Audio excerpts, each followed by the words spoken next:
अगस्त्य उवाच नमस्ते गणनाथाय सर्वविघ्नहराय च सर्वदासुरसेव्याय सर्वाभीष्टप्रदाय च ब्रह्मरूपाय देवाय नमस्ते ब्रह्मचारिणे प्रज्ञां विद्यां देहि मह्यं सर्वसंशयवर्जितां पार्षदाय च विष्णोश्च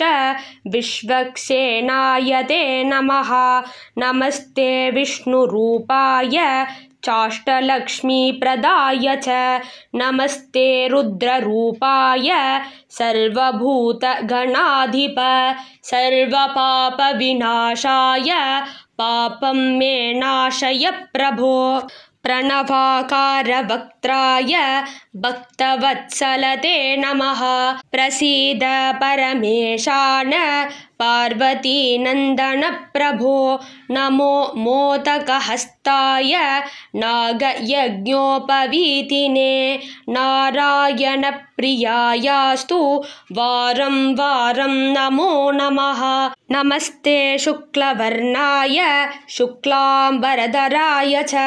सुमुखाय नमस्तेस्तु सुन्तरांगाय ते नमः नमो गणपते तुभ्यं नमस्ते ब्रह्मणस्पते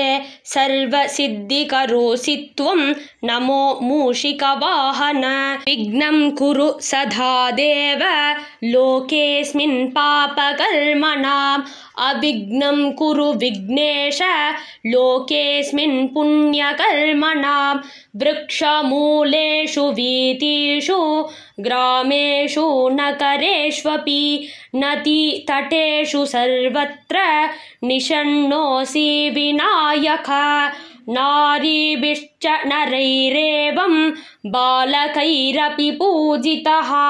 सद्बुद्धिं सर्वजीवानां ददासि गणनायक सर्वदा सुप्रसन्नोऽसि दूर्वाङ्कुरसमर्चितः दर्शनादेव सर्वेषां दुरितक्षयकारक